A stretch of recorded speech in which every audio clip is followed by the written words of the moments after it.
É isso aí, pessoal. Bom dia, boa tarde, boa noite, dependendo do horário que vocês estão vendo esse vídeo, né? Para mim é boa noite, né? Espera, deixa eu tirar o celular aqui. Para mim é boa noite, porque agorinha, deixa eu ver aqui a hora aqui.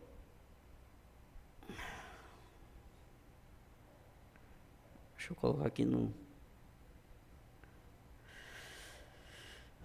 ordem aqui. Só um instante.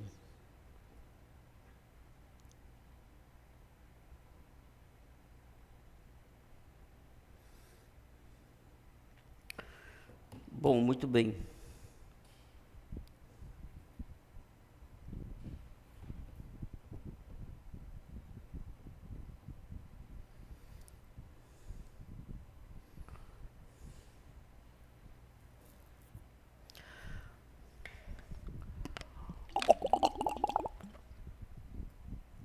Gente, eu não tomo água assim não. Se vocês souberem, para mim tomar água, eu vou muito pouco no bebedouro. Então, eu não bebo tanta água, mas aqui quando eu começo a falar com vocês aqui, a responsabilidade de falar ou de depressão ou sobre a palavra de Deus, me dá uma apreensão, aí eu não me sinto muito à vontade, porque tem um vizinho aqui do lado, né? E aí eu não me sinto à vontade de falar mais alto para vocês, mas vamos lá. Hoje é 29 de dezembro, está terminando o ano, né?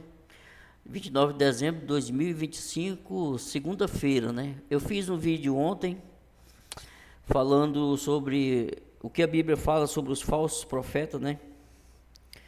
Então, hoje nós vamos falar da cidade de Guajará-Mirim, no estado de Rondônia, cidade esta com mais ou menos 47 mil habitantes. Estamos a 335 quilômetros de distância da nossa capital, Porto Velho, e fazemos fronteira com o país da Bolívia, separado pelo grande rio Mamoré, que não é pequeno, tá, gente? Se você vir um dia aqui em Guajará-Mirim, for na Bolívia, na cidade vizinha boliviana, Guaiará-Mirim, você vai ver que dá uns 2 quilômetros de largura o rio Mamoré, aqui em Guajará-Mirim. Que eu sempre estou lá filmando e gosto. E haja água. Então, meu nome é Neurimar de Lima Viana, tem esse canal chamado Plantão Bíblico. Em um mês, graças a Deus que em um mês eu estou conseguindo fazer 12 vídeos, né? Como se fosse representando um vídeo para cada mês, né? É interessante que eu estou com 12 inscritos, né? Eu cheguei a 13, né? Aí um saiu. Eu achei até bom, saiu um, que estava 13, né? E eu não gosto desse número. Aí saiu, ficou 12. Então, acho até melhor ficar 12. Então, tem um 12 inscritos. Bom, até onde eu vi, tinha 12 inscritos, né? Não sei agora. Então, eu não ligo para o número de pessoas que estejam me acompanhando. Quando eu falo aqui, eu falo como se eu estivesse falando para 100 mil pessoas, 10 mil pessoas. A minha responsabilidade é a mesma, com uma, ou com 10, ou com 100, ou com 1.000 pessoas, tá, gente? Meu nome é Neurimar de Lima Viana, meu Facebook, o perfil tá com meu nome também, né? Completo, Neurimar de Lima Viana, o meu perfil no Facebook. Só que já tá cheio lá, tá, gente? Se vocês quiserem entrar lá, faz um pedido lá que eu vejo, dou um jeito lá, tá?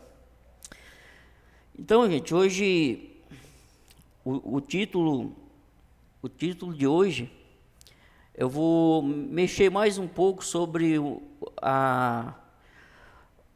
que aconteceu comigo, o que se passou comigo antes de eu ser deprimido e depois que eu peguei depressão. Antes da depressão e depois, como foi minha vida, né? Esse é o título de hoje. Como foi minha vida antes e depois da depressão. Apesar que eu já tenho 2 vídeos falando como foi mais ou menos a depressão quando eu tinha 14 anos, né? Hoje eu tenho 51 anos de idade.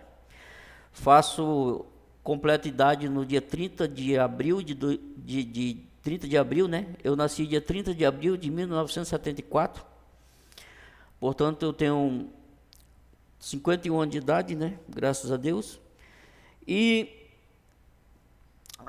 Eu tenho um canal aí que eu não, é um canal que não, eu não gosto de debater essas coisas, né? Porque esse canal aqui é para debater os temas bíblicos da palavra de Deus, né?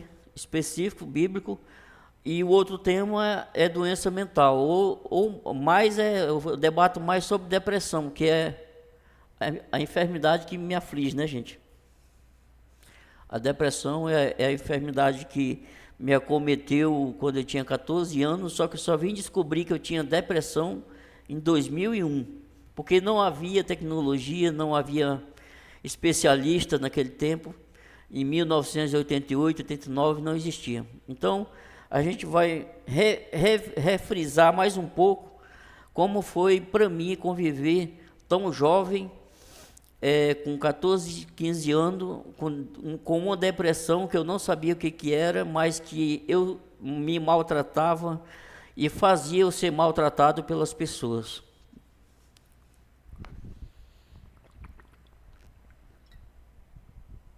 Então, gente, antes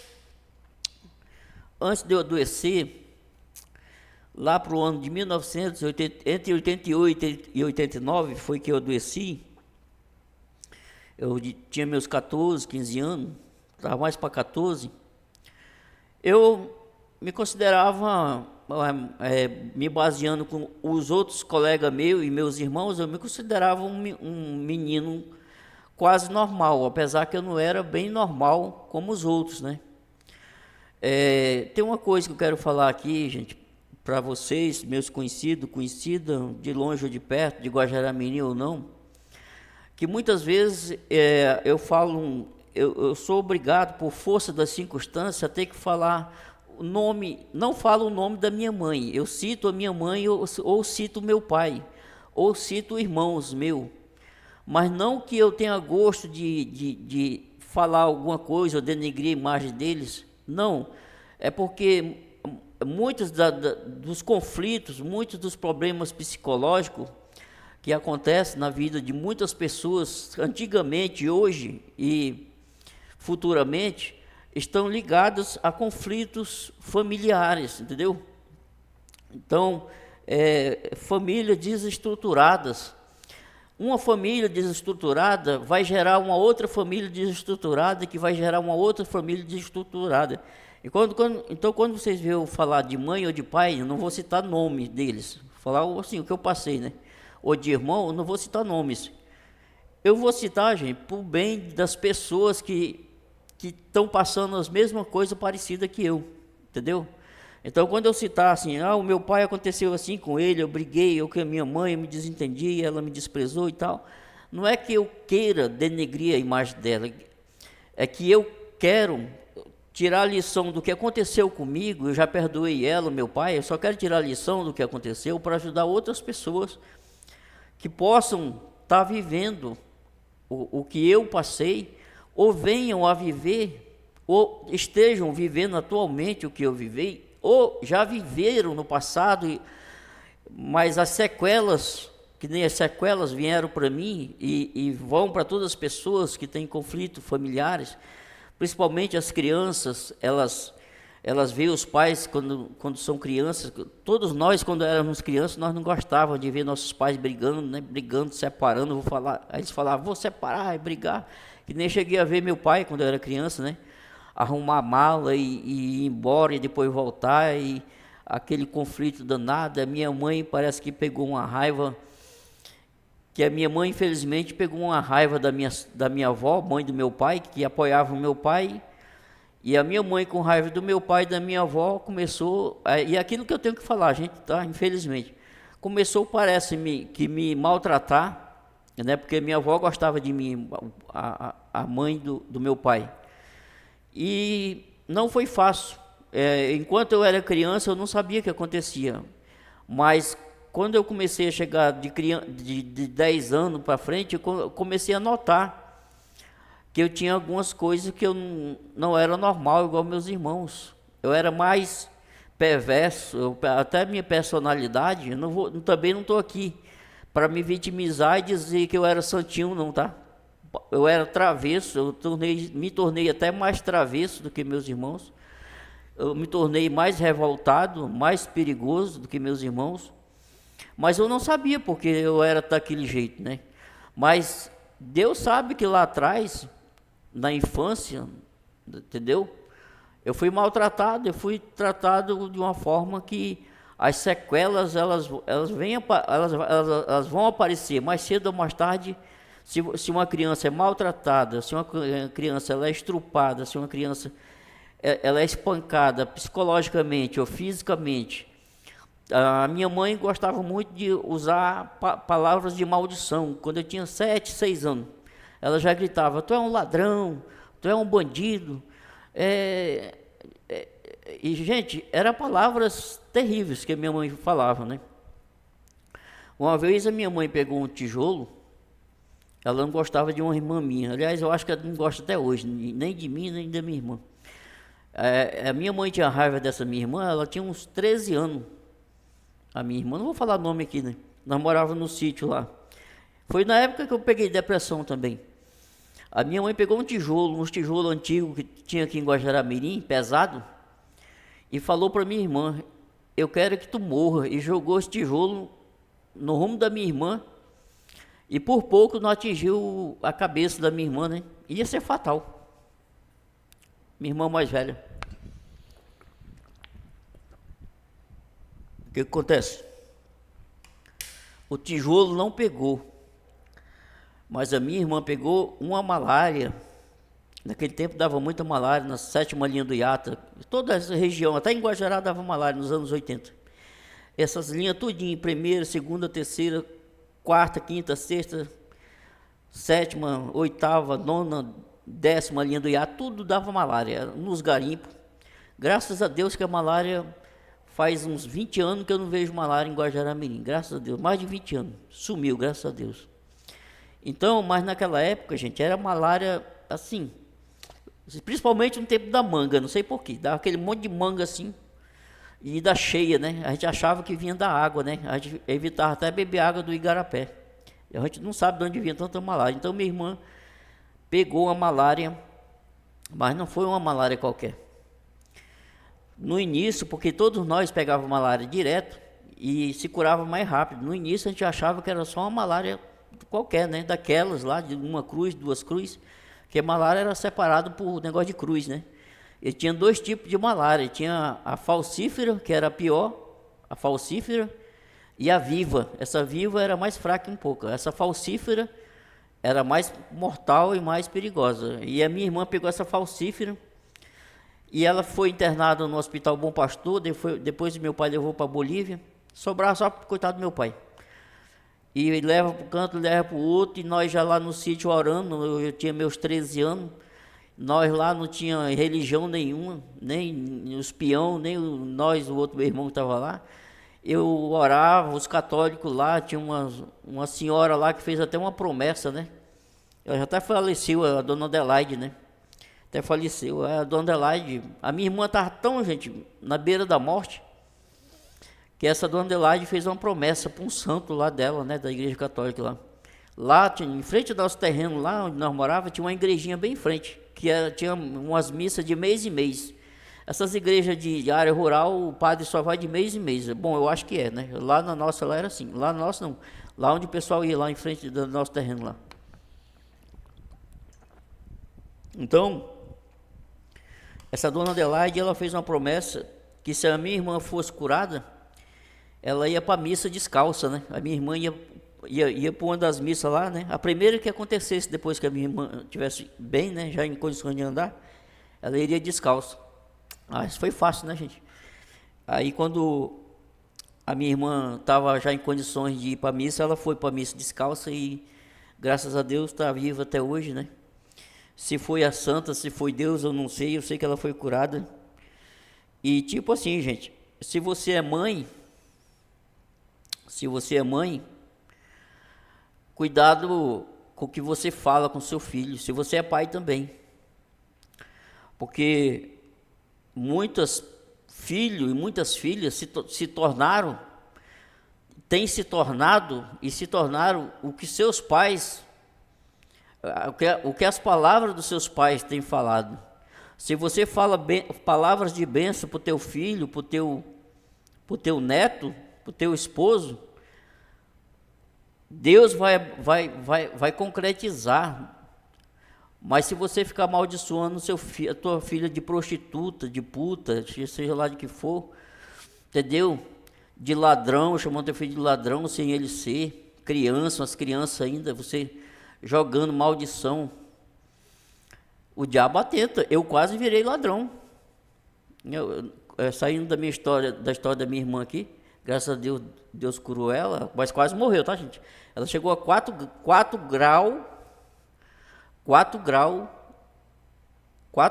de malária. Eu nunca vi isso. Na época, até os médicos se espantaram. A minha irmã ficou só o palito, gente, em cima da cama. Acho que não pesava 20 quilos, entendeu? Mas escapou, graças a Deus. Então, o que acontece? A minha mãe falou para ela, eu quero que tu morra. E quase a minha irmã morreu. Sem falar da tijolada que ela jogou na hora que ela falou, eu quero que tu morra. E eu escutei muitas palavras da minha mãe parecidas. E se não for Deus na minha vida, não fosse Deus na minha vida, da minha irmã, nós já estávamos mortos. Por causa da maldição. A maldição que a minha mãe chegou a jogar. Meu pai quase nunca jogou essas coisas assim. Meu pai falou muitas coisas pesadas, que eu ainda vou citar aqui, algumas, mas não se compara com o que a minha mãe fez comigo, nem com a minha irmã não. Porque minha mãe é narcisista, eu logo falando, tá? Se vocês quiserem saber o que é narcisista, pesquisa aí. Porque as próprias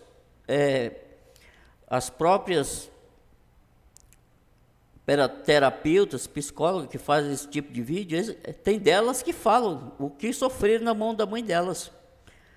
Então, gente, minha mãe me chamava de bandido, de ladrão, entendeu? Eu tinha meus 7, 8, 10 anos. E eu não era ladrão, gente. Mas quando eu cheguei na idade de 12 anos, eu comecei do nada, a fazer pequenos furtos em tabernas que eu tinha acesso, os donos conheciam nós mais, né? Que eu era acostumado a ir lá comprar, e às vezes confiava que a gente podia ir lá e pegar anzol, linhada, e muitas vezes eu ia comprar 2 anzol e pegava uma caixinha logo, entendeu? Eu não falo isso para me orgulhar, não. Eu estou falando isso aqui para as mães e para os pais tomar cuidado com o que vocês falam, porque sem a gente falar nada para os filhos da gente, nem a mãe nem o pai, muitas vezes os filhos se perdem, e a gente ajudando a amaldiçoar com a nossa boca os nossos filhos, aí é que o processo vai ser mais prolongado mesmo, né, gente? Então, gente, vocês não conhecem a minha vida. Então, como eu falei, eu era uma criança quase normal, não era normal. Desde que eu me entendi por gente, eu sempre percebi que o meu irmão, que minhas irmãs tinham uma esperteza, né? Tinha alguma coisa além no meu intelectual, era mais desenvolvido do que eu, né? Então, mas assim mesmo, dava muita coisa para se aproveitar, brincar, se divertir, entendeu? Em muitas coisas eu era igual. Eu quase cheguei a morar com a minha avó Maria, mãe do meu pai, porque minha mãe me maltratava muito, né? Essa que é a verdade. Se eu estiver mentindo, que Deus me castigue, né? Se eu estiver mentindo, que Deus me castigue. Uma vez meu pai até perguntou de mim se eu queria morar com a minha avó. Eu tinha uns 5 anos de idade. E por causa dos meus irmãos, com saudade dos meus irmãos, que eu tinha 4, né? Tenho ainda, né? A primeira faleceu, a primeira filha da minha mãe faleceu na área rural ainda. Era menina. Aí fiquemos 5, 3 homens e 2 mulheres. E eu ali, com saudade dos meus irmãos, inventei de voltar para morar com a minha mãe. Aí voltei, a minha vida não foi fácil. Então,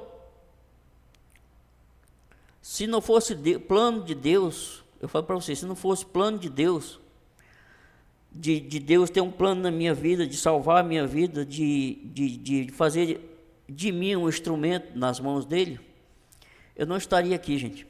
Eu garanto para vocês que eu não estaria, mesmo porque de tanta maldição, de tantas palavras negativas que eu fui ouvindo no decorrer da minha infância e crescendo com 14 anos,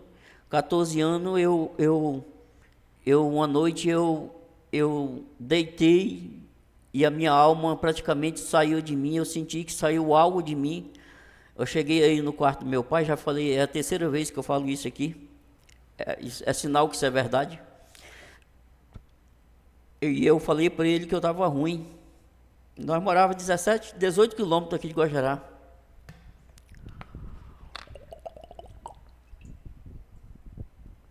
E olha que meu pai era brabo, eu tinha medo dele, mas eu fui no quarto dele, onde a minha mãe estava lá também, e falei nessa casa que ficava em frente a essa igreja católica, né? A nossa casa ficava para dentro, assim, sabe aqueles terrenos que a casa fica lá para dentro, o pessoal planta coqueiro de um lado e outro, aí fica aquele terreirão que vai da estrada até na casa, era bonito. Aí do outro lado da estrada ficava a igrejinha católica, acabou já tudo lá, até só mato. Esse dia até eu fui lá, fez um vídeo, se vocês quiserem, não, tá lá no meu outro canal, Neurimar Vídeos, você entra lá, Neurimar Vídeos no YouTube, eu mostro lá, fiz um vídeo lá esses dias, mostrando onde era o sítio, onde era a igrejinha, está só o mato lá. Mas voltando aqui, para não perder o raciocínio, geralmente a mãe narcisista, ela tem esse negócio de escolher os filhos que ela gosta, né? Tem muita mãe narcisista, não é só minha mãe, não. Hoje em dia tem muito mais mãe narcisista. Se você quiser saber o que é mãe narcisista, pesquisa aí, porque eu ainda estou estudando o que é isso, tá, gente? Mas é quase um demônio, é quase um psicopata, seja homem ou mulher. Se for narcisista, tem um narcisista de grau 1, grau 2, grau 3. O grau 3 é quase que nem um psicopata.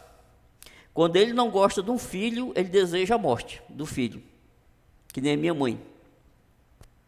Eu vou falar uma coisa para vocês aqui, para vocês não acharem que eu estou querendo exagerado com a minha mãe. Quando eu tinha uns 40 anos, que eu tenho 51 hoje, eu falei uma coisa aqui para minha esposa, veio uma intuição na minha cabeça, que eu estava com aquilo na minha cabeça, que eu ia morrer com 50 anos, né? Que eu ia fazer uma obra para Deus e ia morrer com 50 anos. E essa conversa chegou na minha mãe na época, né? Há 11 anos atrás. Vocês acreditam que eu estava esses dias, eu quase não ando lá na minha mãe, justamente porque a personalidade dela não é boa, é perversa, e a minha também não é muito boa.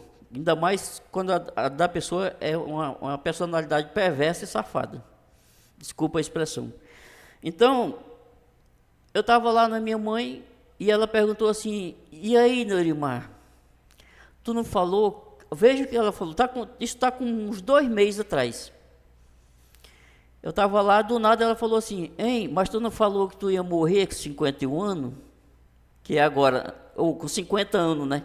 Que eu falei para minha esposa, e isso vazou lá para ela. Pois veja, eu já tinha até esquecido isso. E ela guardou no coração dela que eu falei que eu ia morrer com 50 anos, e ela me cobrou. Ela falou para mim, está com uns 2 meses, 1 mês e meio quase. Eu estava lá, uns 2 meses.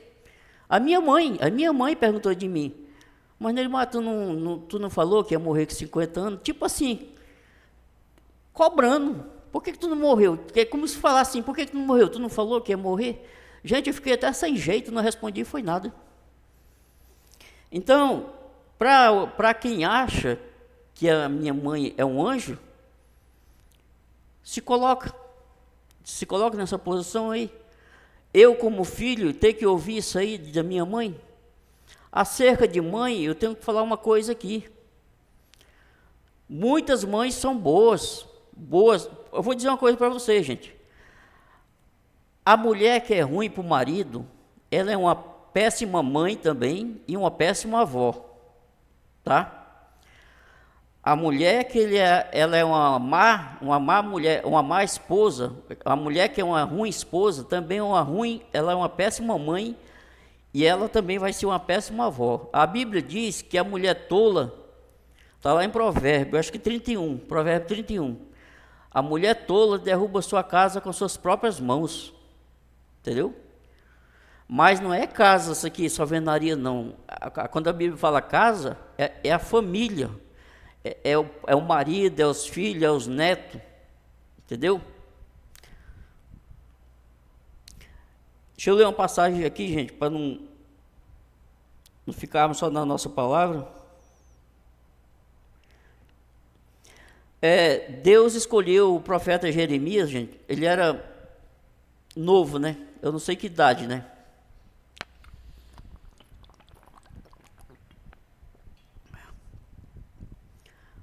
Ontem nós falamos sobre os falsos profetas, né? Esse profeta aqui foi um profeta bem usado por Deus. Foi morto pelo povo de Israel, que foram pelo conselho dos falsos profetas e mataram esse profeta Jeremias, que era o homem de Deus, o profeta Jeremias. No início do chamado de Deus, quando Deus chamou Jeremias, está escrito lá em Jeremias capítulo 1, versículo 5, que diz assim, Deus falando para Jeremias: antes que te formasse no ventre, te conheci, e antes que saísses da madre, te santifiquei, as nações te dei por profeta. Então, gente, se vocês não sabem, assim como o diabo escolhe muitas pessoas, e essas pessoas praticamente desde o ventre, tem pessoas, né, em outras religiões, né, digamos, afrodescendente, né, trabalha com entidades malignas. A maioria daquelas crianças que nascem naquele meio, no meio daquele povo que frequenta, a maioria delas segue carreira, né, segue a mesma carreira dos pais. E tem delas que são escolhidas desde o ventre, pelo diabo, entendeu? Não é só Deus que escolhe, não. Assim como Deus escolhe os dele também, desde o ventre, o que eu falo desde o ventre, desde a barriga, tá, gente? É desde a barriga. Deus escolhe os dele, não é quando nasce, quando está com 10, entendeu? Não. Aquele que nasce do ventre é chamado de ungido, que nem Cristo, João Batista, os profetas que foram escolhidos lá no ventre. O diabo nem mexe. Por que minha mãe não conseguiu me abortar? Talvez ela até tentou se livrar de mim, mas por que não conseguiu?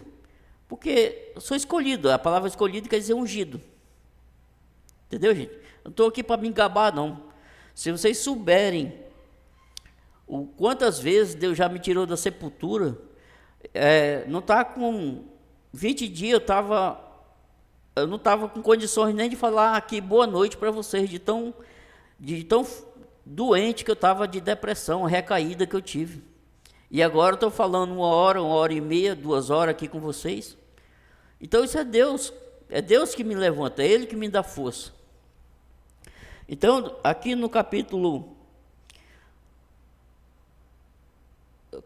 5, capítulo 1, versículo 5 do livro de Jeremias, Deus falando para Jeremias: antes que te formasse no ventre, te conheci. Olha, antes que ele se formasse, ele nem estava formado. E antes que saísse da madre, te santifiquei. E antes que ele nascesse, ele já estava santificado. As nações te dei por profeta. Ou seja, eu te separei. Deus falou para ele: eu te separei para ser profeta. Só que ser profeta de Deus não é fácil, da gente. Chegar aqui, ou na internet, ou nas igrejas, para bajular crente safado, para defender o pecado escondido, o adultério, para virar um passapano nas igrejas, entendeu? Falar só de prosperidade, falar só de bênção é fácil. Quero ver falar contra o pecado, do adultério, da prostituição, o roubo do dízimo que os pastores fazem contra os crentes, que não tem que estar tirando dízimo de ninguém. Aí eu quero ver quem tem coragem de falar contra o pecado, contra o diabo, e falar a favor de Deus. Aí eu quero ver. Um homem que sofreu muito, gente, um homem que sofreu muito, mas que ele superou todo esse sofrimento, e para mim ele só perde para Cristo em termos de sofrimento. Chama-se Jó. Você pode ler o livro de Jó. Acho que todo mundo conhece a história de Jó, né? Já ouviu falar? Aquele homem que tinha tudo, era um homem rico, era o mais rico do Oriente. Mas o diabo chegou diante de Deus e disse que Jó só servia a Deus por causa das riquezas. Achando Satanás que Jó não era firme, porque tem muitas pessoas, na verdade, que o diabo sabe, que só vão nas suas igrejas, só vão em algum lugar que fala em Deus, enquanto as coisas estão boas, enquanto tem um carro, tem a casa, enquanto tem os seus bens, entendeu? Essas pessoas dizem que servem a Deus, e Satanás e Satanás sabe que a maioria desses que se dizem cristão são assim. Se vir realmente uma situação difícil, realmente tem situação muito difícil, que eu sei que é muito difícil, mas às vezes nem chega a ser tão difícil, a maioria desvanece de Deus. O meu pai, ele, por que eu conheci um pouco Deus assim, eu via falar em Deus, por que eu comecei a buscar Deus com 14 anos, né, quando eu peguei depressão? Porque o meu pai passou, se não me engano, 10 ou foi 12 anos nas Assembleias de Deus aqui em Guajará-Mirim. São duas Assembleias de Deus que tinha, a mais antiga, que tem uns 100 e poucos anos, e a mais anterior, Madureira, que eu passei 10 anos, Assembleia de Deus de Madureira. Aqui em Guajará-Mirim tem duas Assembleias, né? Tem a Assembleia de Deus que chama da Missão, que lá para fora chama do Belém, por causa que nasceu em Belém. Aqui é a antiga, aqui em Guajará, né? Onde meu pai frequentou uns 10 anos. Aí tem a Assembleia de Deus que nasceu depois, que chama de Madureira, por causa que ela nasceu lá no bairro de Madureira, no Rio de Janeiro.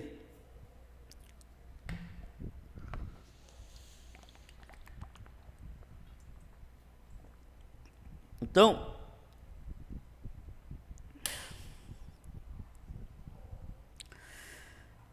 é fácil servir a Deus quando tudo está bem.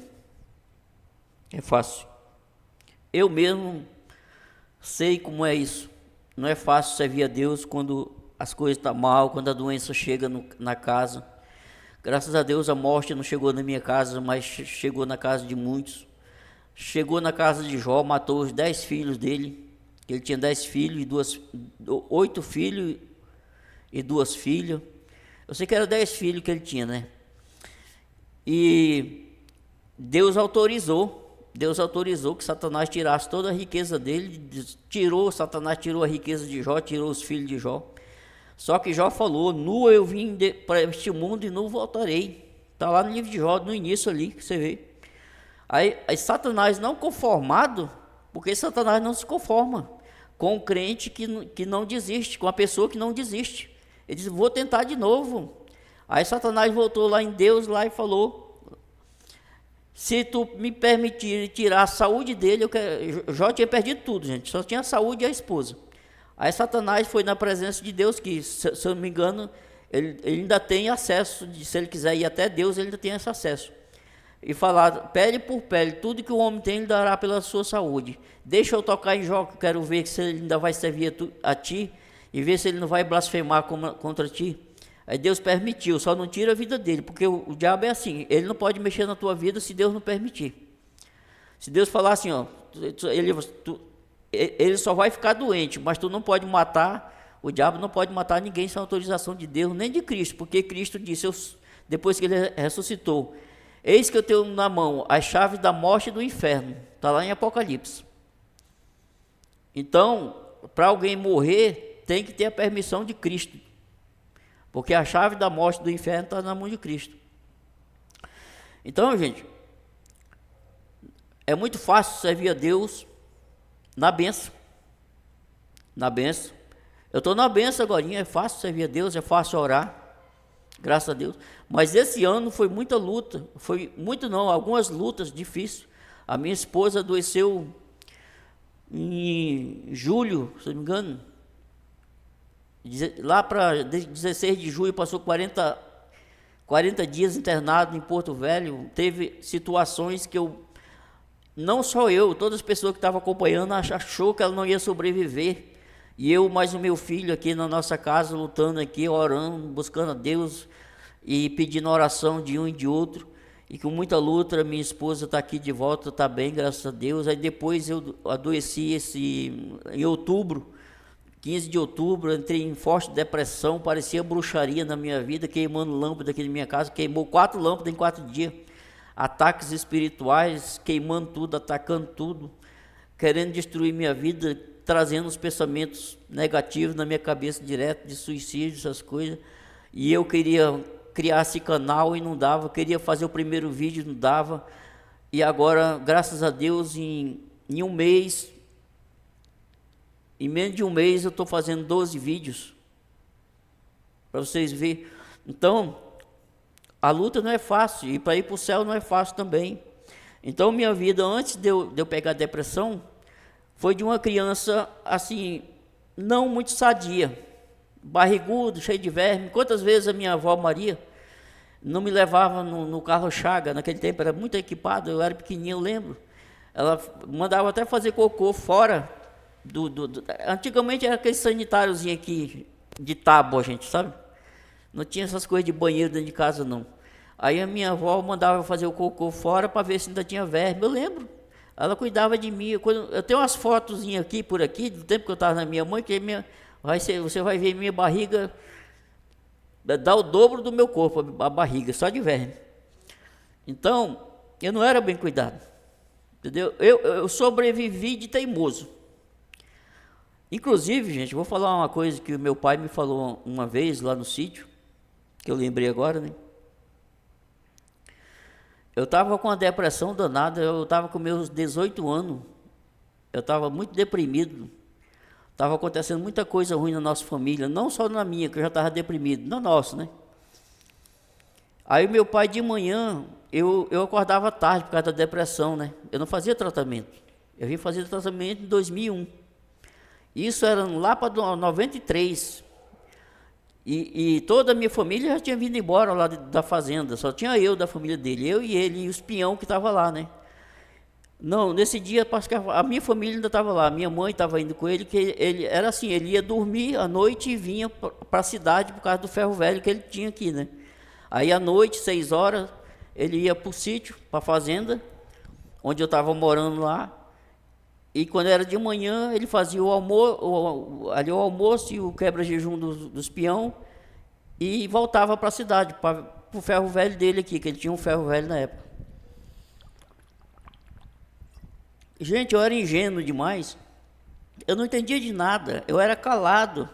Se vocês me conhecessem em 93, não, se vocês me conhecessem em 90, 91, 92, 93, 94, 95, vocês jamais diria que essa pessoa que está falando com vocês aqui seria eu, porque eu era uma pessoa que eu andava de cabeça baixa, eu não conversava com ninguém, eu não tinha ânimo, eu corria com medo das meninas lá no sítio, nos domingos, quando chegava pessoas para ir tomar banho, passar o dia lá no nosso sítio lá, eu pegava o facão e saía cortando mato, igual aqueles índios selvagens entrando de mata dentro, com medo das meninas olhar para mim.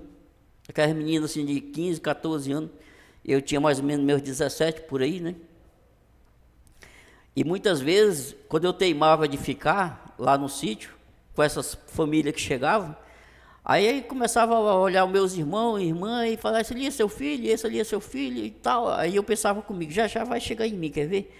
Aí ela notava que quanto mais as pessoas começavam a conversar, mais eu começava a ficar estranho, né?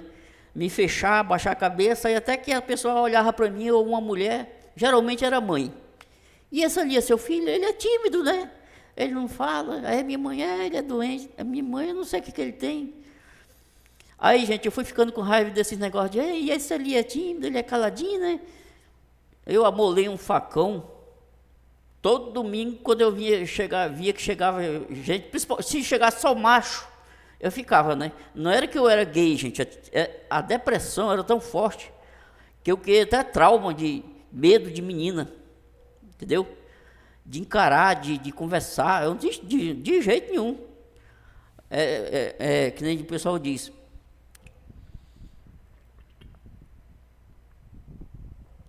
Eu vi uma menina lá no sítio, novata aqui da cidade, é que nem o diabo vê a cruz. Era que nem o diabo vê a cruz, corria mesmo. Tinha uma situação que quando essas famílias continuavam indo, duas, três, na quarta ou na quinta, começava a me entrosar. Depois que eu me entrosava, aí pronto. Aí me acostumava, mas se fosse novato, o facão estava lá no canto, para mim entrar mil e tantos metros. Só vinha de tardezinha. Mas voltando. Mas eu não era essa pessoa que vocês estão vendo aqui. Eu tenho um canal aí chamado Guajará Vídeo, que tem vídeo de 2014 para cá. E eu me tornei o quê? Me tornei uma pessoa que tem minha opinião própria. Conheci a palavra de Deus. Tento tirar proveito de tudo que eu passei de ruim para ajudar vocês a sofrer menos. Entendeu? Então, o que acontece? O que meu pai falou para mim nesse dia? Eu estava triste, pai. Toda manhã eu amanhecia triste, com depressão. Aí meu pai olhou para mim e eu nem sabia. Eu era tão inocente, ingênuo. Eu era ingênuo, gente, eu era ingênuo.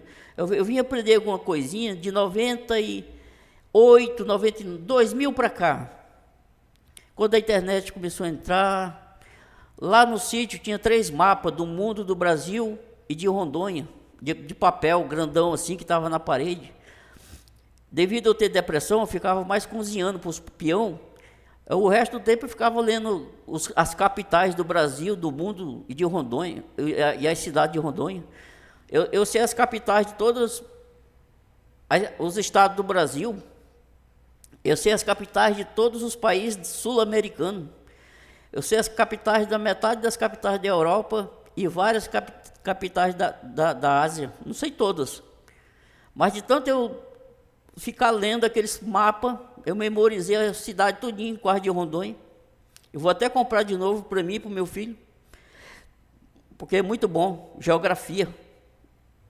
Eu faço pergunta hoje para o meu filho de geografia, ele não sabe, para esses jovens de hoje, qual é a capital de Rondônia? Tem uns que falam Rondônia, qual é a capital de Rondônia? Aí uns falam Brasil, entendeu?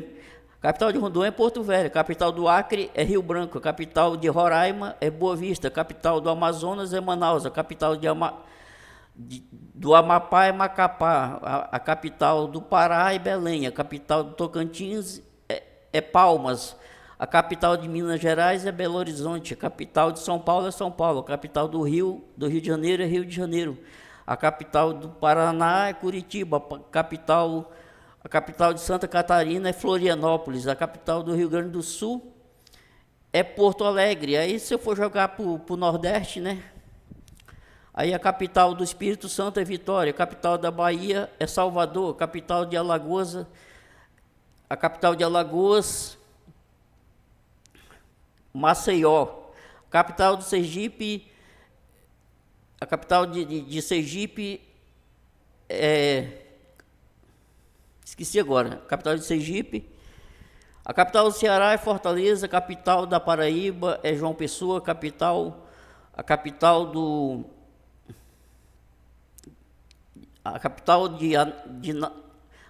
Rio Grande do Norte é Natal. Então, gente, aí a capital do Piauí é Teresina, a capital do Maranhão é São Luís, né? Então eu falei quase todas as capitais do Brasil, né? Aí tem o Distrito Federal, né? Que é onde fica a cambada de vagabundo, né? De ladrões aqui no Brasil. Mas a capital de Sergipe é Aracaju. Completei todas as capitais do Brasil, acho.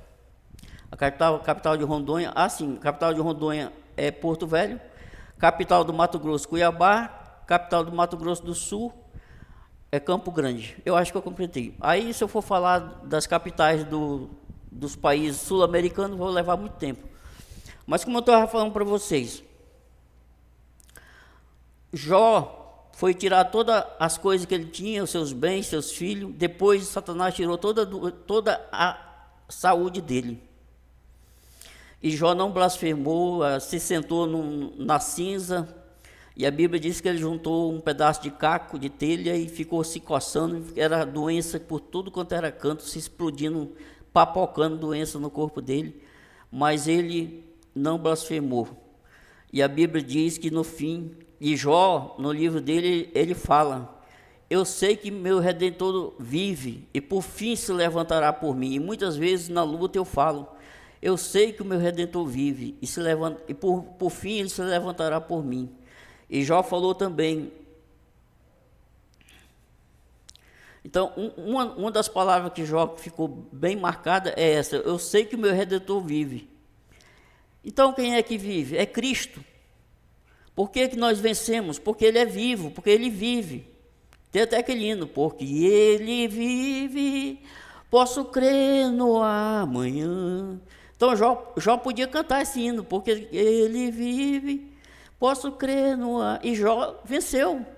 Deus devolveu o dobro da riqueza que ele tinha. Deus deu mais 10 filhos, mais lindos do que o que ele tinha.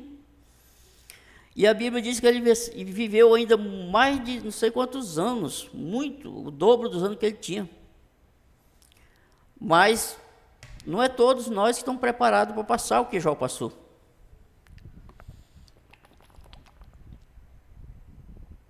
Então, não é toda mãe que é ruim, não. Tem muita mãe boa. Toda mãe boa vai ser uma boa esposa também, vai ser uma boa avó. Entendeu? Apesar que o mundo já não faz as coisas como antigamente, já não fazem filho, e quem faz os filhos como antigamente é nós mesmos. Não adianta nós cobrar dos filhos que os filhos não prestam, porque se os filhos não prestam também é porque os pais não estão sabendo. Não é nós que não estamos sabendo educar nossos filhos. Não adianta só jogar a cruz para os filhos, que os filhos de hoje não prestam, que é a geração não sei de quê, que na verdade nós também é que somos uma geração fracassada. Entendeu? Então, eu não vou aqui condenar todas as mães, não. Tem muita mãe boa, dedicada, tem muito pai bom. Mas a maioria, mais da metade das mães hoje não presta. E não é as novas, não, é as velhas mesmo. Velha, nova. Tem pessoa que eu conheço, mulher, que eu achei até bom ela que não tem filho. Eu achei até bom ela não ter tido filho, porque eu tenho até dó se ela tivesse tido filho dessas crianças, dessa menina, desse menino ou desses meninos. Entendeu? Porque é narcisista, eu conheço. Já falei para minha esposa, andava na minha casa aqui, eu expulsei. Falei para minha esposa: não quero mais não. Quando eu dava aqui, trazia energia negativa. Eu sentia ruim, sentia coisa ruim aqui na minha casa. Então, resumindo a ópera aqui, né? Resumo da ópera. Eu vivia esse bombardeio psicológico. Até meus 14 anos, já estava roubando, talvez de tantas maldições que minha mãe jogou, acabei roubando besteira, nada que, não tinha nada desse negócio de roubando carro, roubando bicicleta, roubando anzol, uma linhada. Lógico, não existe roubo, para Deus não existe, né, gente? Todo roubo é roubo. Não estou aqui me justificando, não. Todo roubo é roubo. Mas tipo assim, gente, eu sempre falo até para minha esposa que o meu pai, o meu filho, quando ele não trabalhava, ele arrumou um emprego agora lá no meu irmão, ganha ali mais ou menos R$800, porque ele trabalha meio período, né? Mas já é um dinheirinho que ele ganha, né? Tem 19 anos, ainda vai ver se acha uma faculdade aí. Estamos na luta aí. Então, o que acontece? Quando meu filho não ganhava nada, eu tirava uma porcentagem. Porque, gente, toda criança, todos nós, quando fomos crianças, todos nós tínhamos, toda criança, igual ao adulto. O adulto tem um desejo de comprar coisas mais relevantes, mas ele tem. Mas a criança tem os seus desejos também de comprar as coisas dela. Eu, por exemplo, eu não era bolacha, não era bombom, não. Eu comecei a. Nosso sítio, quando meu pai comprou lá, tinha muito peixe. E eu queria comprar linhada, queria comprar anzol. Eu trabalhava com meu pai no ferro velho, mas o outro meu irmão, porque o caçula era muito pequeno na época, e nós passávamos o dia trabalhando, cortando ferro, se cortando, tirando peças, se cortando e muitas vezes se machucando. Nós era bem pequenininho, velho. Quando eu tinha 14 anos, eu tinha 1 metro de altura. Agora eu estou com 1,57 m. Nós era pequenininho, velho. Tinha os caras que andavam lá no ferro velho do meu pai, falavam direto. Eu ficava irado com essas conversas. E Joaquim, se teus filhos não crescem não, o cara passava lá no ano, 3 anos depois, o cara passava lá de novo, 2 anos, nós estávamos do mesmo tamanho ou menor. Aqueles pivetes velho que não crescia, sabe? Eu vi crescer um pouco com 16 anos. Aí mesmo, meu pai não liberava, não. Meu pai, às vezes eu pedia, porque eu queria comprar uma linhada, queria comprar um anzol, queria comprar minhas coisas. Gente, eu não comecei roubando, não.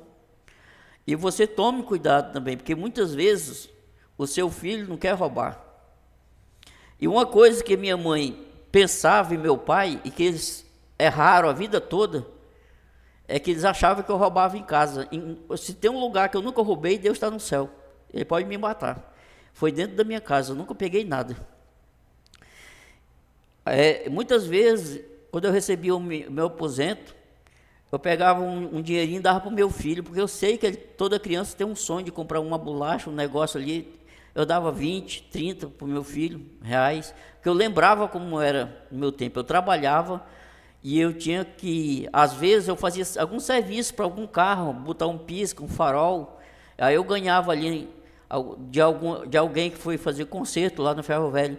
Mas o meu pai, e quando eu pedia, ele falava tão brabo comigo, que eu ficava traumatizado. Ele não me dava. Ele tinha uma história de uma semana, falar assim: a semana que entra eu te dou, a semana que entra eu vou te dar, meu filho. E na época eu era criança, eu não sabia que diacho era semana que entra, né? Eu só falava assim pro meu irmão, né?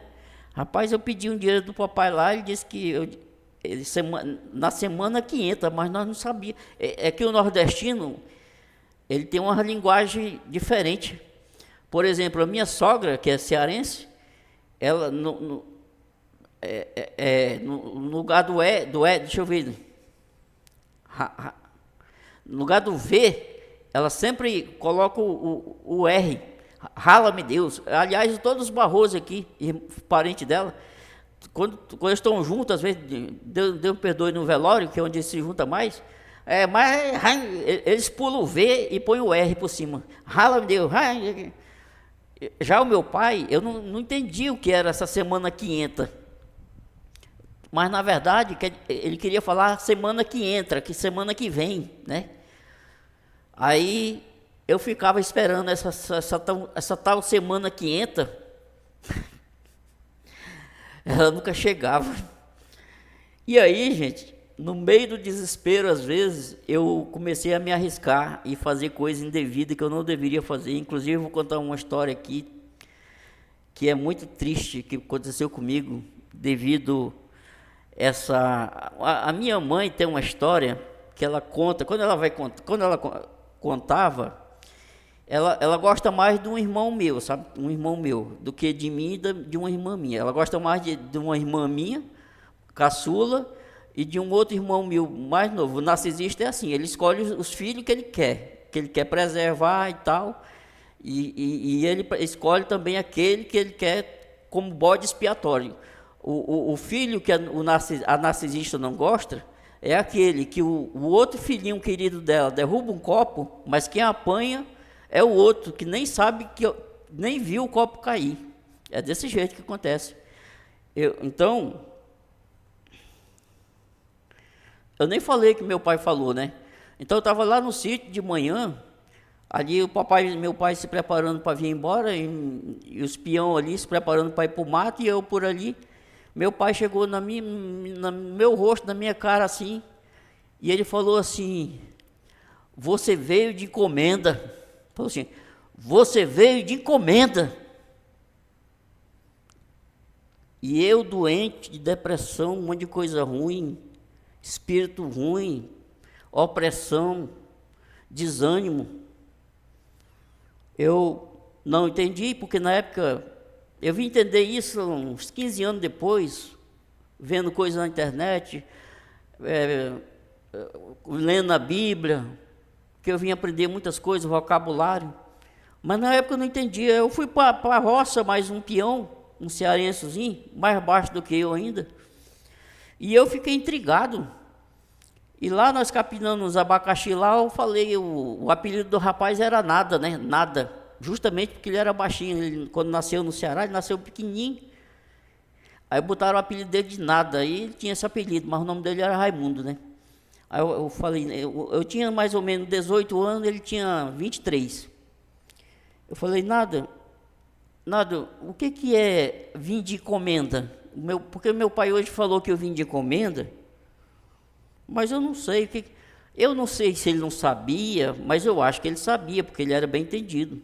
E ele não quis foi me falar, porque ele sabe que eu ia ficar muito decepcionado. Aí quando eu vim entender, anos depois, assim mesmo eu fiquei muito triste com meu pai. Ou seja, ele falou para mim, naquele ano de 1994, hoje, o que eu entendo, é que eu não fui bem-vindo na família. É que por eles, pelo meu pai, pela minha mãe e meus irmãos, eu não teria vindo para a família, para esse mundo. Isso é uma coisa que eu muito me arrependo, realmente, é de ter nascido. Entendeu? Uma coisa que eu muito me arrependo de ter nascido, justamente para passar o que eu passei. Mas eu acredito que em cima de tudo isso, Deus tem um propósito. Deus tem um propósito em cima de tudo isso. Que é de mim, e talvez já esteja evidente isso para vocês que estão acompanhando esse canal, quando eu falo de depressão, quando eu falo da palavra de Deus. Eu não quero denegrir, gente, a imagem do meu pai, da minha mãe, eu nem falei o nome, entendeu? Mas eu tenho que falar isso para ajudar outras pessoas que passaram, que estão com sequelas. Vocês têm que procurar ajuda com psiquiatra, com psicóloga, para vocês superarem. Porque essas coisas, gente, que a gente passa, de pai narcisista, mãe narcisista, muitas vezes tem muitos que pegam depressão, até se mata, se suicida, entendeu? Porque são palavras pesadas de maldição, você só escapa se Deus estiver contigo. Eu só estou aqui, que nem diz aqui em Jeremias, porque eu fui escolhido no vento, Jeremias capítulo 1, verso 5. Vamos ver outras passagens aqui. Então, depois que Jó se recuperou do choque que ele passou, das lutas, que Deus devolveu todas as coisas para ele, que Deus estava dando a vitória para ele, Deus falou com Jó no capítulo 42, já terminando o livro de Jó. Deus falou com Jó no capítulo 42, versículo do 1 ao 6. Deus falou para Jó assim, versículo 1 do capítulo 42, do versículo 1 ao versículo 6. Deus falou a Jó assim, primeiro Jó falou, então respondeu Jó ao Senhor dizendo, bem sei eu que tudo podes e que nenhum dos teus propósitos pode ser impedido. Olha o que ele falou. E respondeu Jó ao Senhor dizendo, bem sei eu que tudo podes e que nenhum dos teus propósitos pode ser impedido. Quem é este que sem conhecimento encobre o conselho? Por isso relatei o que não entendia, coisas que para mim eram inescrutáveis e que eu não entendia. Escuta-me, pois, e eu falarei, e tu e eu te perguntarei, e tu me ensinarás. Com o ouvir dos meus ouvidos ouvi, mas agora te veem os meus olhos. Verso 6. Por isso me abomino e me arrependo no pó e na cinza. Isso Jó falou para Deus.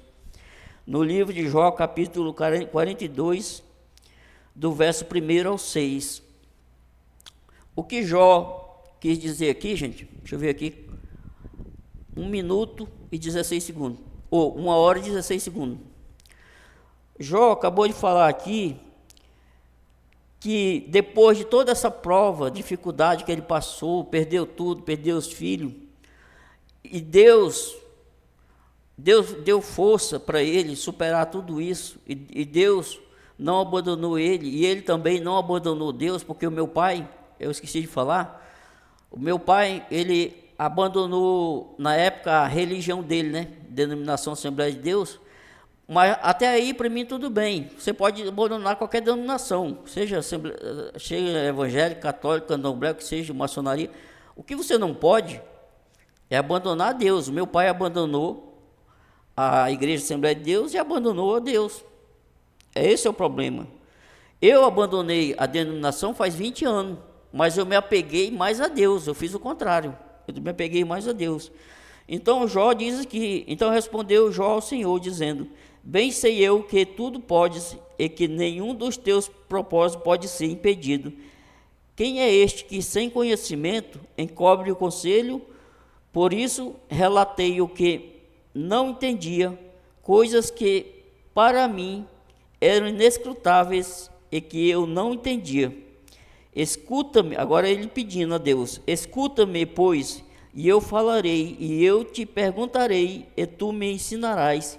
Com meus ouvidos ouvi, mas agora te veem os meus olhos, por isso me abomino e me arrependo no pó e na cinza. Isso é o que dá, isso foi o que aconteceu comigo. Isso foi o que aconteceu comigo, porque antes da depressão, eu conhecia Deus só de falar, o meu pai falava, eu ia para a igreja junto com ele, pequeno, meus irmãos, e a gente escutava Deus para aqui, Deus para acolá, mas a gente não levava a sério. Aliás, tem uma coisa que eu vou falar para vocês aqui, ninguém quer Deus não, nem eu queria Deus, ninguém quer Deus na terra. Quando está tudo bem, a família está bem, o seu emprego está bem, a sua saúde está bem, você tem sua fazenda, seu carro, seja lá o que for, ninguém quer Deus não, gente. A gente só busca Deus por causa da doença, da luta, do desemprego, da dificuldade, da aflição do dia a dia, entendeu? Se não fosse isso, ia todo mundo para o inferno. Se Deus não permitisse nós passar o que nós passamos, para se lembrar de Deus e orar a Deus, nós ia tudo para o inferno. Mesmo com luta, a maioria abandona Deus, não quer saber de Deus. Imagine se todo mundo tivesse posse, condições, não ia nem olhar para o céu. Eu só vim olhar para o céu e pedir a Deus quando a depressão me pegou com 14 anos, em 1988, 89, entendeu? Comecei a orar, eu não sabia nem orar, eu pedia, me ajuda, meu Deus, porque eu estou ruim, eu não tinha quem pedir ajuda. A minha mãe era contra mim, meu pai era obedecia a minha mãe praticamente, tipo assim, ele não me maltratava, mas também não me defendia dos ataques da minha mãe, entendeu? Ele não me maltratava, mas não me defendia. Então eu era alvo de tio, de mãe, de pai, de irmãos. Agora aqueles que fossem menor que eu entrava na porrada. O meu irmão que era menor e a minha irmã que vinha me humilhar, aí eu amassava no pau, porque eu era revoltado. Se Deus não entra, olha, eu vou falar para vocês, se Deus não entra na minha vida ali com uns 14 anos, eu tinha morrido com uns 15 ou 16, que eu ia virar um bandido da pior espécie.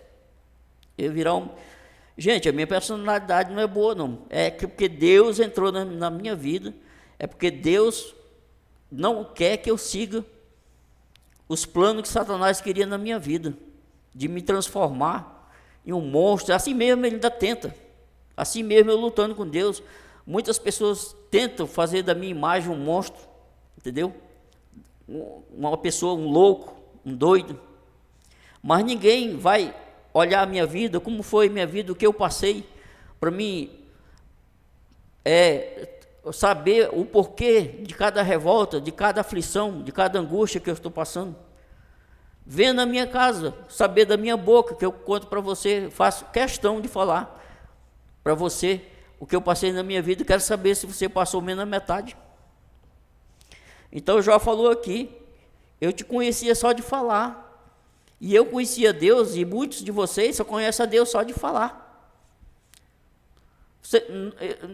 Eu não tinha uma experiência com Deus, antes da depressão não.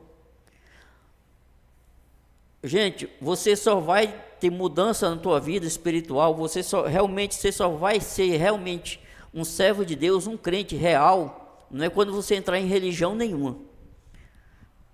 É no dia que você precisar de Deus realmente e clamar a Deus do fundo do teu coração, chorando. Aí você vai saber o que é Deus na tua vida. Porque religião não muda a vida de ninguém. Se religião mudasse a vida de pessoas, não estava esse Brasil todinho esculhambado, que todas as igrejas estão tudo esculhambado, denominação e tudo. Cada um pior que a outra, as roupas que não prestam, mulheres mal vestidas, homens mal vestidos, jovens mal vestidos, moda dentro das igrejas, todo tipo de moda, vaidade, entendeu? Jezabel dentro das igrejas, prostituição, adultério, tudo que não presta está nessa sinagoga de Satanás. Então, eu falo com propriedade, a minha experiência que eu tive, que eu adquiri, não foi de religião. Em religião, que eu passei 10 anos, fui músico lá, sonoplasta, tecladista, eu só tive decepção. Agora, a experiência que eu adquiri na luta, na dor, que nem Jó passou, só que lógico, Jó passou muito mais, né? Muito mais. Essa experiência que você adquire na luta, você e Deus, você clamando a Deus, essa vai te transformar numa nova criatura. Essa vai fazer você ter fé. Essa experiência que Jó teve com Deus. Porque antes ele tinha uma visão. Ele tinha uma visão de Deus, entendeu? Deus abençoava ele sem cobrar muito, e ele servia a Deus de verdade. Antes ele servia, ele não era uma pessoa do mal. O que acontece é que o diabo muitas vezes não se conforma, porque nós estamos bem. Muitas vezes você não está nem em pecado, você não fez nada contra Deus, que nem Jó não tinha feito nada contra Deus. Mas muitas vezes o diabo não se conforma e nós está bem diante de Deus, diante dos homens na terra. Você pode ver que tem pessoas que estão bem, bonzinho, do nada começa a dar tudo errado, e muitas vezes essa pessoa não vence, porque a fé dela não alcança, que nem a de Jó, entendeu? A de Jó alcançou. Por isso que a Bíblia diz, guarda o que tens, para que ninguém tome a tua coroa, e essa coroa é a fé. O que fez com que Jó não perdesse Deus, porque bens materiais a gente perde e recupera, mas Deus é mais difícil você recuperar, se você perder. E o Jó perdeu tudo, menos o mais valioso, a fé. Porque muita gente perde a religião e perde a fé. Aí ele está lascado, esse aí está lascado, que ele vai para a cachaça, para a prostituição, para o adultério, para a droga, para tudo que não presta, para o homossexualismo. Agora, se a pessoa manter a fé com Deus, o contato com Deus, ele vence.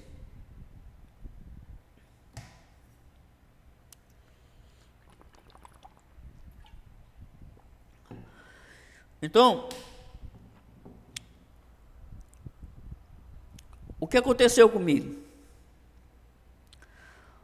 Depois da depressão, entrei nos meus 15 anos, 16, 17, 18. Nos meus 19 anos, eu ainda estava no sítio, quando eu aguentei aquela afronta do meu pai, que eu nem sabia o que ele estava falando comigo, né? Eu entrei num estado depressivo tão perigoso que eu estava a ponto de tirar a minha vida já. Lá tinha muitas espingardas. E o meu pai viu que eu estava doente mesmo, chorando direto, e resolveu me trazer a Guajará-Mirim, dizendo ele para me passar 7 dias aqui, né, com a família, porque eu estava muito só, não sei o quê. Mas eu não estava mais em condição de voltar para lá, gente. Eu ia me matar lá, ia tirar a minha vida. E aí eu fiquei por aqui chorando, e todo mundo me... Eu continuei sendo desprezado, não mudou nada. Não mudou nada. O que mudou é que eu comecei a entender o que Jó entendeu depois da luta. Aquele Deus que eu pedia lá no mato, dentro do mato, chorando, que eu não conhecia. Eu peguei uma Bíblia, quando eu voltei do sítio, meu pai, como ele já tinha sido crente, ele guardou a Bíblia dele, né? Então eu fui lá na cômoda dele e peguei a Bíblia, né? Comecei a ler. Aí ali sim eu comecei a conhecer Jesus Cristo, os apóstolos, os profetas. E comecei a chorar e lamentar os meus pecados que eu já tinha cometido. E me arrepender, e eu me arrependi amargamente, e Deus começou a trabalhar na minha vida. Mas assim mesmo, não foi fácil. Os anos que se seguiram, eu, por não voltar para o sítio do meu pai, eu fui desprezado por toda a família, com 19 anos. Tive que morar só, o meu pai tinha feito uma casinha para um cara aqui, amigo dele, e o cara foi embora e eu peguei essa casinha para morar. E a casa era cheia de mato, porque eu não tinha ânimo nem de limpar. Gente, eu passava o dia dormindo para ir só para o culto à noite, tocar e tomar conta lá.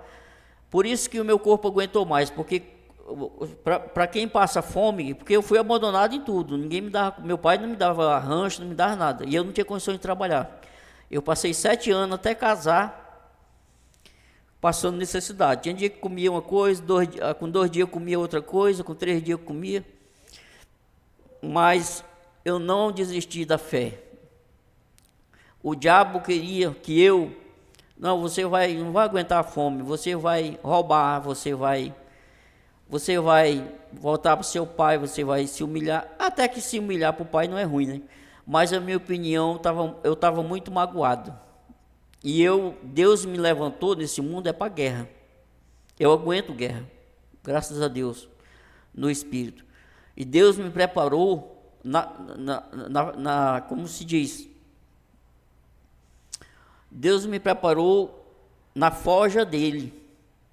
Entendeu? Eu não fui preparado na coxa não, por homem não. Eu sou preparado por Deus. Então passei 7 anos de dificuldade até que eu me casei e a chave virou na minha vida. Tirei a habilitação, comecei a fazer o tratamento antidepressivo em 2001, casei em 2002 e estou aqui falando para vocês, Deus existe. Deus existe. Eu tinha tudo para não estar aqui. Eu tinha 99% de chance de não estar aqui falando para vocês que Deus vive, Ele existe e Ele cuida.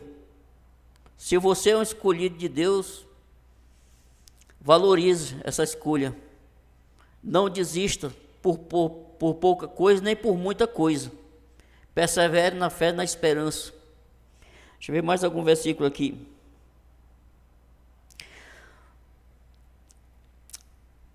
Como é que Deus chamou Isaías? Vamos ver como é que Deus chamou o profeta Isaías. O profeta Isaías era um homem também do pecado, que nem eu sou, que nem nós somos. E Deus chamou Isaías no capítulo 6 do versículo no capítulo 6 do livro de Isaías, do versículo 9, capítulo 6 do livro de Isaías, do versículo 1 ao 9. Isaías capítulo 6, do versículo 1 ao versículo 9, diz assim: No ano em que morreu o rei Uzias, eu vi também o Senhor sentado sobre um altar e sublime trono, e a cauda do seu manto enchia o templo. Serafins estavam por cima dele, cada um tinha 6 asas, com 2 cobriam seus rostos, e com 2 cobriam os seus pés, e com duas voavam, e clamavam uns aos outros, dizendo: Santo, Santo, Santo é o Senhor dos exércitos, toda a terra está cheia da sua glória. E os umbrais da porta se moveram, a voz do que clamava, e a casa se encheu de fumaça. Então disse eu: ai de mim. Isaías falou, quando ele viu esses anjos, essas coisas, tudo. Ai de mim, pois estou perdido, porque sou um homem de lábios impuros e habito no meio de um povo de impuros lábios. Os meus olhos viram o Rei, o Senhor dos exércitos.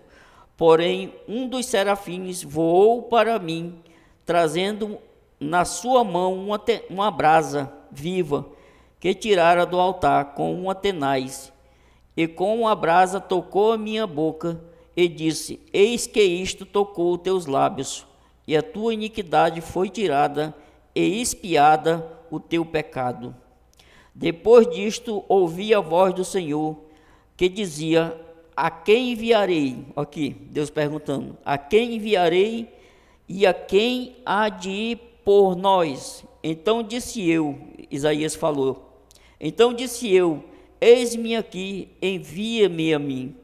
Então disse ele: vai e dizer a este povo: ouvis de fato e não entendeis, e vedes em verdade, mas não percebeis. Então,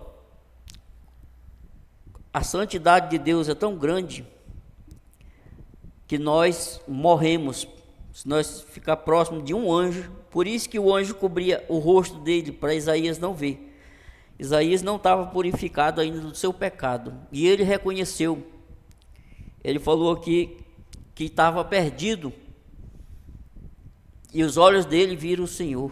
Ele ia morrer, mas Deus curou o pecado dele, sarou o pecado dele no seu lábio, limpou, purificou ele do pecado, todo o pecado dele, principalmente os nossos maiores pecados vêm da nossa boca, dos nossos lábios.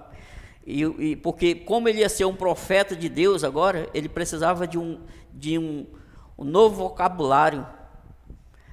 E essa brasa que foi na tenaz fez essa transformação, e agora Isaías era um profeta de Deus para levar a mensagem ao povo de Israel da época.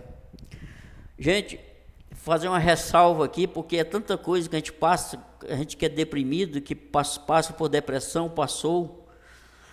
Eu vou fazer uma ressalva. Quando eu peguei essa depressão em 88, eu tinha 14 anos, ou 15, vocês fazem a conta aí.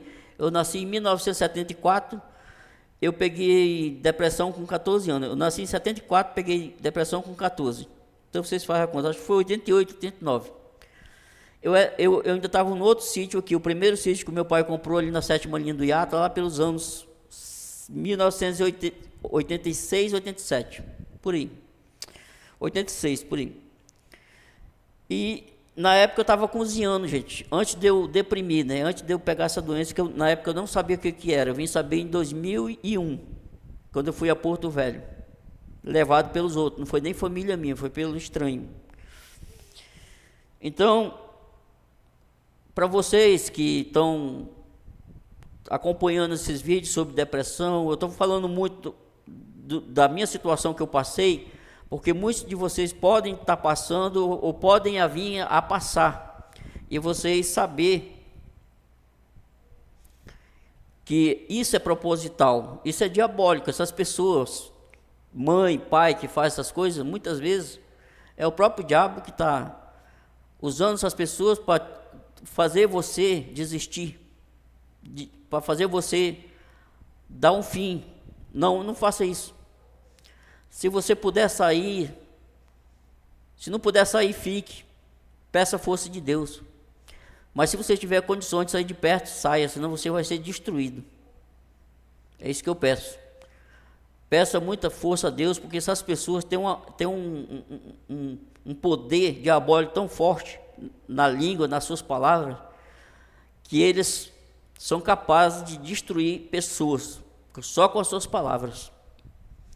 Mas que Deus, o sangue de Jesus, cubra a minha vida e a sua, e de todos aqueles que são alvos das palavras malignas, das palavras de maldição, seja de mãe, de pai ou de qualquer pessoa.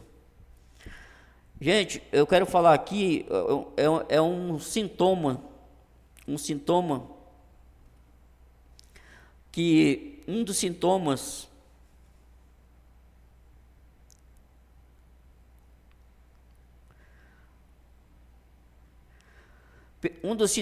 que nos outros vídeos eu não contei, quando eu comecei a ficar deprimido, no outro dia, quando eu acordei, que eu não era mais o mesmo, que eu fui fazer os meus afazeres, cozinhar, né? Aí eu tinha um galpão, assim, uma garagem, onde ficava as panelas de um lado e os temperos do outro e as coisas assim. Gente, uma das coisas que as pessoas que pegam, infelizmente, vêm adquirir depressão, seja por morte na família, separação, perda, dívida, sempre é um fator negativo que traz a depressão, tá, gente? Tristeza, fim de um namoro, perda na família, né? Fim de um casamento, namoro. Então, sempre a depressão vem de coisas ruins. Então, uma das coisas que eu não falei aqui, que eu perdi, e que quase todas as pessoas que venham a ficar deprimidas, elas perdem, é a memória, tá, gente? Eu falei aqui outras coisas aqui, né, que a gente perde, o ânimo, né, você tem um desânimo total, até de cuidar da higiene pessoal, tomar banho, fazer barba, ou se for mulher, os seus higiene, né, você perde o ânimo, você quer ficar dentro de um quarto, você não quer sair mais, vem pensamentos negativos de tudo quanto é tipo, um atrás do outro, nunca vem um pensamento bom, nunca, sempre e no meio dessas coisas ruins, que são muitas que vêm, você, para acabar de completar, você arruina da memória, você vai fazer uma coisa, você vira assim, com 1 metro que você anda, você já esquece, você não está ficando louco, faz parte da depressão, tá? Também a concentração, infelizmente, quando eu estudava, quando eu peguei depressão, eu ainda estava estudando. Não, antes de eu pegar a depressão, pouco antes de eu pegar a depressão, eu fiz um erro lá no colégio, que eu já contei no outro vídeo, que a minha irmã começou a fumar por causa de um namorado que ela arrumou lá, um cara mais velho, e ela viciou. E tinha uma colega nossa que tinha trazido um dinheiro para comprar ovos de galinha caipira, e um senhor que morava perto da nossa casa, lá um sítio lá perto do nosso sítio, e a minha irmã perguntou se eu tinha coragem de roubar o dinheiro da menina. E vai eu, bobo, lá e caí na onda. Peguei o dinheiro que era para a menina comprar os ovos, uma dúzia de ovos caipira, para deitar, né? Deitar, tirar pintinho. E aí, o meu pai, eu não falei isso, né? Eu vou ser correto aqui. Eu errei, né? Eu falo do erro dos outros, falo do meu também, né? Eu errei. O meu pai nunca me ensinou isso. Nem a minha mãe, com todas as perversidades dela, nunca me ensinou isso. Mas eu cometi isso. Infelizmente, minha mãe me chamava de ladrão quando eu era pequeno, né? Ela não me ensinou, mas me amaldiçoou, né? Então, o que acontece, gente? O meu pai tirou nós três, por causa de mim, tirou eu, meu irmão, minha irmã, a mais velha, essa que pegou a malária. E eu me senti muito mal, entendeu? E quando eu fui tentar estudar, quando eu voltei para Guajará-Mirim, com 15 anos, que eu tentei estudar num colégio aqui chamado Cláudio Fialho, que fazia aulas à tarde para todas as idades ali, de 14, 15, mais velho, 20 e poucos anos, eu entrei. Mas a minha concentração também, eu não passei mais nenhuma prova, eu não tinha mais concentração. Para vocês terem uma ideia, eu tenho a primeira série do primário. Alguma coisa que eu aprendi mais foi lendo a Bíblia, lendo as coisas na internet. Até para me escrever é ruim, qualquer um de vocês nota erros de português meu. Até que para me expressar, eu melhorei um pouco, mas para me escrever, sou péssimo. Então, gente, a pessoa perde a concentração. Quando a pessoa, no início, né, está muito grave, sem tratamento, se estiver muito grave, ele perde a concentração para ler, para fazer provas, para faculdade, o colégio normal. Se ele faz algum serviço, ele se atrapalha todinho, porque a memória não ajuda, ele vai fazer uma coisa e ele esquece. Então, eu só queria fazer essa correção, que no outro vídeo que eu falei dos sintomas e dessas funções que a gente pode perder, eu esqueci de falar dessas duas funções que a gente perde quando a depressão vem com força, né, na pessoa, né, que é também a memória e a concentração, que são duas coisas para você viver. Se você perder essas duas coisas, você vira um zumbi. Então, gente, desculpa, eu não vou pedir desculpa, gente, porque é que nem eu falei para vocês no início, se faz necessário eu contar o que aconteceu na minha vida, mesmo que necessário seja eu falar, citar o nome do meu pai e da minha mãe. Não é o meu objetivo aqui denegrir, porque eu não estou nem falando o nome deles, mas isso é um propósito de ajudar outras pessoas, porque esses conflitos de família e família desestruturada não se resume só a minha. Aliás, não se resumiu só a minha, né? Então, isso continua, por isso que eu estou usando de exemplo o meu caso, nem que eu seja criticado ou por vocês ou por familiares, mas é um mal necessário para ajudar os outros. Quero agradecer a todos que ficaram até aqui. O próximo vídeo, eu dou graças a Deus por ter feito 12 vídeos em menos de um mês, para combinar os 12 anos, os 12 meses do ano e os 12 inscritos que eu tinha no canal, não sei se aumentou. Então, gente, é isso. Eu não fico triste porque, infelizmente, muita tristeza eu passei muito mais, tá? Mas quero o bem dos meus pais, da minha mãe, do meu pai, entendeu? Mas, infelizmente, eu tenho que contar o que aconteceu para servir de exemplo para ajudar outras pessoas, gente, que pode estar passando ou pode passar. Isso acontece, eu não tenho vergonha de dizer que eu roubei, de nada que eu fiz de errado, não. Eu não estou aqui para me vitimizar e dizer que meu pai é ruim, minha mãe... Não, eu estou aqui para ser justo. Um dia desse, uma pessoa que foi o jeito, uma narcisista, que foi o jeito eu pedir para minha esposa, pedir para ela se afastar da minha casa, que ela estava trazendo mal. Ela falou para minha esposa esses dias pelo WhatsApp que eu sou uma pessoa legal, mas sou muito duro. Não é duro, gente, eu sou justo. Se vocês soubessem o que aconteceu entre eu e ela, vocês iam ver, eu não vou falar aqui, não vou entrar em detalhe, vocês iam ver que eu não sou duro, eu sou justo, é o que Deus é. Muita gente acha que Deus é duro, que Deus é mau. Não, Deus é justo. Se você plantar coisas boas, você vai colher coisas boas. Se você plantar coisas mal, que nem eu já plantei, já colhi, posso colher de novo, vou colher de novo. Não é Deus que é duro, é nós que somos duros com nós mesmos, é nós que procuramos o mal para nós. Se nós queremos o bem, vamos plantar o bem. Amém? Então, gente, 1h28. Próximo vídeo, acho que só o ano que vem, se Deus quiser, se eu estiver vivo. Forte abraço, espero que possa ter ajudado com mais esse vídeo sobre depressão e sobre o que aconteceu na minha vida e possa ajudar a vida de alguns que passaram ou têm sequelas de tudo que passaram na sua vida desde a infância e já são adultos, mas ainda carregam essa sequela. Não há tempo de você buscar Deus, ajuda médica, psicólogo, psiquiatra, e que você vença em nome de Jesus, assim como Jó, eu venci, e que todos vocês vençam. Não só essas lutas que eu estou falando aqui, porque eu sou mais específico em depressão e na palavra, né? É bom que quando eu falo de depressão, eu comento da palavra de Deus também, né, gente?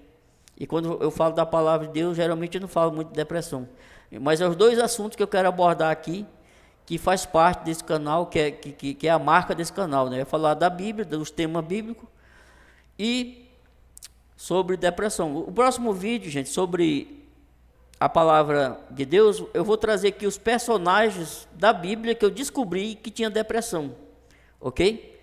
Então eu agradeço a todos que acompanharam, forte abraço a vocês. Agora é 9h15 desse dia ainda, 29 de dezembro de 2025, segunda-feira, gente. Forte abraço a todos meus inscritos que eu tenho aí, né? 12 inscritos, mas se for só para uma pessoa, eu falaria tudo isso que eu falei. Tanto faz, 10, 100, 50, 1000, tanto faz. A palavra de Deus tem que ser pregada como ela tem que ser pregada. Forte abraço e até o próximo vídeo, se Deus quiser.